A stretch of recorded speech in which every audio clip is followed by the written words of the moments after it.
आप देख रहे हैं हेडलाइंस डेली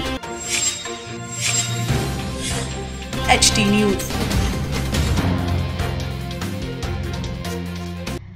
प्रदेश कांग्रेस कमेटी के प्रवक्ता एडवोकेट प्रमोद कुमार द्विवेदी ने इंदौर जिले व तहसील के अंतर्गत ग्राम सिरपुर में जनशक्ति नगर की भूमि के मामले में दस्तावेजों के साथ एक बड़ा खुलासा किया है। द्विवेदी ने आज एक प्रेस वार्ता में बताया कि संस्था को नजूल की जो 4.51 एकड़ भूमि दी गई है, उसमें बारूद घर को छुपाने के साथ साथ अधिकारियों ने 2000 वर्ग फुट पर निर्मित तथा 2000 वर्ग फुट खाली एक मकान जिसमें भरत कुशवाहा नाम का व्यक्ति वर्षों से रह रहा है, इस मकान को तथा यहीं पर हनुमान मंदिर को भी छुपाया गया है। संस्था सदस्य लगातार भरत कुशवाहा को लालच दे रहे हैं। उक्त मकान संस्था की भूमि पर होना बता रहे हैं, परंतु ऐसा लीज डीड में नहीं है। अगर मकान बारूद घर एवं मंदिर संस्था को दिया गया तो उसका उल्लेख क्यों नहीं किया गया। संस्था ने उप पंजीयक कार्यालय इंदौर में शिकायत के बाद उसकी स्टाम्प ड्यूटी विक्रय पत्र की जिला पंजीयक ऋतंभरा द्विवेदी के कार्यालय में लाखों रुपए जमा किए। मतलब सरकार ने भी माना है कि उक्त भूमि में बारूद घर था और संस्था ने भी इसे माना है। द्विवेदी ने स्पष्ट किया कि संस्था के रुपए जमा करने पर अब भूमि लीज की है ही नहीं, क्योंकि नजूल विभाग खाली भूमि ही लीज पर देता है। यहाँ पर बारूद घर एवं मकान यह साबित करता है कि यह रिक्त भूमि है ही नहीं। अब यहाँ पर लीज डीड विभिन्न स्वरूप होने से गाइडलाइन से स्टाम्प ड्यूटी लगना थी, जो नहीं लगाई गई। लगभग 74 लाख रुपए की स्टाम्प ड्यूटी की चपत सरकारी अधिकारियों ने लगाई है। अतः अधिकारियों के खिलाफ स्टाम्प एक्ट की धारा प्रकरण दर्ज होना चाहिए।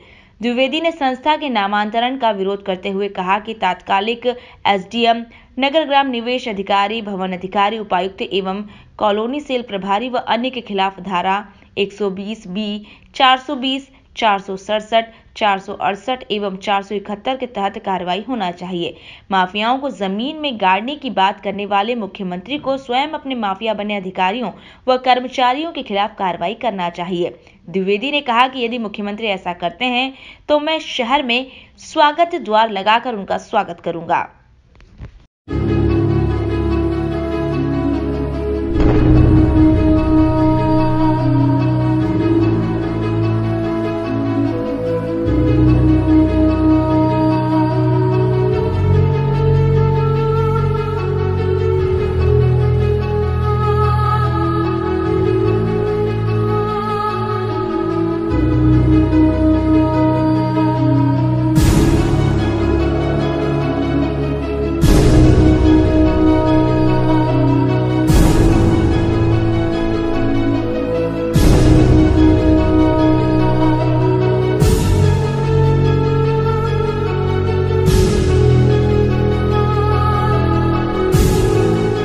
ग्राम सिरपुर में 4.5 एकड़ ये एरोडम थाने के पीछे नजूल की ज़मीन जनशक्ति गृह निर्माण संस्था को दी गई थी। उसमें खाली ज़मीन बताई गई थी। पहले के आरोप में मैंने बता दिया था कि वहाँ बारूद घर था। कुछ खुलासे और करूँगा। इसी बीच संस्था ने नामांतरण के लिए अभी तहसील कार्यालय में आवेदन लगाया। कुछ दस्तावेज मिले कि बारूद घर की स्टाम्प ड्यूटी जमा की थी। इससे सिद्ध हो गया कि मेरे आरोप सही थे। अब मैंने फिर एक नया आरोप लगा दिया है कि वहाँ पे एक मंदिर और एक मकान है जिसमें एक व्यक्ति केदार नाम का व्यक्ति रहता है, 20-30 सालों से रह रहा है। उस मकान को भी संस्था अपनी ज़मीन बता रही है, कुल नाप में बता रही है। इसका मतलब है कि वो भी छिपाया गया है कि यहाँ पुराना मकान भी है और मकान के साथ साथ मंदिर भी है। अब इसकी स्टाम्प ड्यूटी है और पूरी की पूरी लीज डीड अब विक्रय पत्र के रूप में तब्दील हो गई है।